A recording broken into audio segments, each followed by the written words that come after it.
കാത്തിരിപ്പിന് വിരാമം ഇട്ടുകൊണ്ട് ധ്യാൻ ശ്രീനിവാസൻ ദുർഗാകൃഷ്ണ ഇന്ദ്രൻസ് കേന്ദ്ര കഥാപാത്രമായിട്ടെത്തിയ ഉടൻ എന്ന് പറയുന്ന സിനിമയുടെ OTT റിലീസ് ഡേറ്റ് ഇപ്പോൾ പുറത്തുവിട്ടിരിക്കുകയാണ്. അപ്പം ഇന്നത്തെ വീഡിയോ ഫോർത്ത് നമ്മൾ പറയാൻ പോകുന്നത് ഉടൻ എന്ന് പറയുന്ന മലയാള സിനിമയുടെ ഏറ്റവും പുതിയ OTT റിലീസ് ഡേറ്റ് അപ്ഡേറ്റ്സ് ആണ്. അപ്പോൾ വീഡിയോ ഇട്ട് പോകുന്നതിന് മുമ്പായിട്ട് ആദ്യമായിട്ട് ചാനൽ കാണുന്ന സുഹൃത്തുക്കാണെങ്കിൽ പുത്തൻ പുതിയ സിനിമ വിശേഷങ്ങൾ ആദ്യം തന്നെ അറിയാൻ വേണ്ടി ഇപ്പോൾ തന്നെ ചാനൽ സബ്സ്ക്രൈബ് ചെയ്ത് നോക്കുക.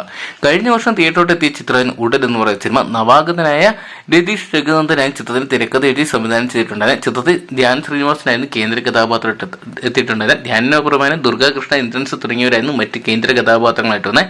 തിയേറ്ററിൽ ഒരു ആവറേജ് വിജയമൊക്കെ നേടിയെടുത്ത ചിത്രത്തിന്റെ OTT റിലീസിന് വേണ്ടി വളരെയധികം സിനിമാ പ്രേമികളായിരുന്നു കാത്തിരുന്നിട്ടുണ്ടായിരുന്നു. എന്തൊക്കെയാണ് നീണ്ട നാളത്തെ കാത്തിരിപ്പ് വിരാമിട്ടുണ്ട്. ഇപ്പോൾ ചിത്രത്തിന്റെ OTT റിലീസ് ഡേറ്റ് ഇപ്പോൾ പുറത്തുവിട്ടിരിക്കുകയാണ്. ചിത്രത്തിന്റെ അണിയറ പ്രവർത്തകർ അതായത് സൈനാപ്ലേ ചിത്രത്തിന്റെ ഡിജിറ്റലൈസ് സ്വന്തമാക്കിയിരിക്കുന്ന സൈനാപ്ലയാണ്. സൈനാപ്ലേ ഇപ്പോൾ ചിത്രത്തിന്റെ OTT റിലീസ് ഡേറ്റ് പുറത്തുവിട്ടപ്പോൾ ഈ വരുന്ന ജനുവരി മാസം നമുക്ക് ഈ സിനിമ കാണാൻ സാധിക്കുന്ന ഇപ്പോൾ അറിയിച്ചിരിക്കുകയാണ്.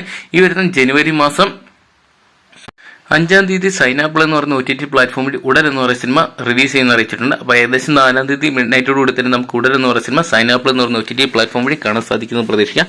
അപ്പോൾ നിങ്ങൾ എത്ര പേരാണ് ധ്യാൻ ശ്രീനിവാസന്റെ ഉടൻ എന്ന് പറയുന്ന സിനിമയുടെ OTT റിലീസിനായിട്ട് കാത്തിരിക്കാൻ കമന്റ് ബോക്സിൽ നോക്കുക. വീഡിയോ ഇഷ്ടപ്പെട്ടെങ്കിൽ ലൈക്ക് ചെയ്യാനും ഷെയർ ചെയ്യാനും ചാനൽ സബ്സ്ക്രൈബ് ചെയ്യാനും മറക്കണ്ട.